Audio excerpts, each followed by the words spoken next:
Salut à toi, je suis super content d'être dans tes oreilles ce matin pour ce mois d'avril où je te partage une idée pour avoir une vie plus épanouie et une pratique pour l'intégrer à ton quotidien, tous les jours. On est le mercredi 24 avril, c'est l'importance de la communauté. J'en ai parlé plein de fois. L'importance de l'entourage, qu'il soit professionnel, amical ou familial. C'est hyper important de partager ta vie avec des personnes qui ont les mêmes idées que toi et qui te soutiennent. Si ce que tu entends dans cet épisode t'intéresse, reste bien jusqu'à la fin. Pour reprendre l'image de l'épisode précédent, où je te parlais d'un filet dont les nœuds étaient tous les petits succès que tu t'attribuais, vois ton entourage ou ta communauté comme un filet. Le filet d'un acrobate, qui est là pour l'aider à ne pas s'écraser au sol, et au contraire pour l'assurer et l'aider à repartir vers le haut. Alors pourquoi intégrer une communauté ? Tu l'as compris, c'est du soutien émotionnel. Il y a encore quelques années, si tu n'étais pas dans un groupe, tu ne survivais pas. Aujourd'hui, c'est différent. Mais intégrer un réseau de personnes qui te comprend, qui comprend ce que tu traverses, et qui peut t'offrir du soutien et des conseils, ça te permet de vivre avec beaucoup plus de sérénité. Intégrer une communauté, c'est aussi apprendre des autres. C'est échanger des compétences. C'est partager des expériences.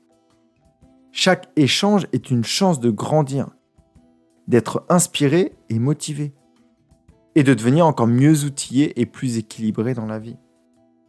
Je ne sais pas pourquoi je viens de penser au foot, mais mine de rien, tous les fans de football, pour eux, ils ont un rendez-vous hebdomadaire, avec des personnes qui partagent leur passion.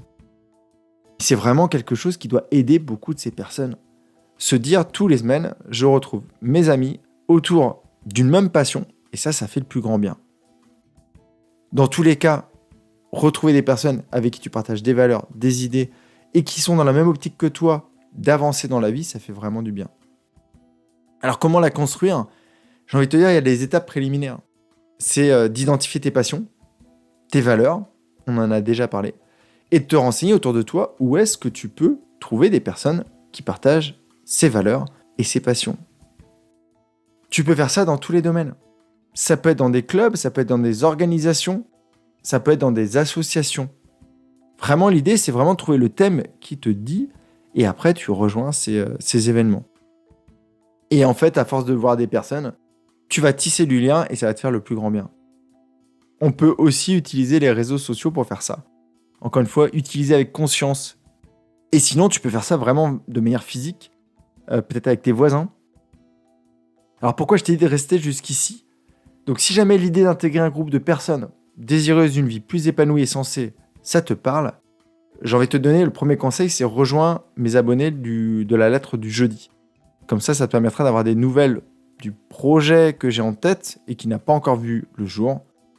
J'ai envie simplement de créer une communauté d'entraide, de partage, où il y aura des sessions un peu hebdomadaires. On pourra partager nos problématiques, trouver des solutions tous ensemble, et comme ça grandir, avancer au fil de l'eau. Et sachant que moi en plus je continue mon chemin et je continue de découvrir des pratiques, des idées, des concepts que j'ai pas encore abordés dans les podcasts et que j'aimerais aborder avec toi peut-être à travers ce groupe. Donc voilà, si jamais ça t'intéresse, inscris-toi à mon courrier et tu en sauras plus dans les semaines et les mois à venir. Pense à t'abonner aussi au podcast parce que demain je te parle de questionnement. Et je sais que si tu écoutes mon podcast, il est fort possible que tu sois mental, donc tu te questionnes beaucoup. Peut-être pas de la bonne manière. En tout cas, pas de la manière dont je vais t'en parler demain. Prends bien soin de toi, passe une magnifique journée. J'espère très bien l'entourer. Et je te dis à demain. Bye bye.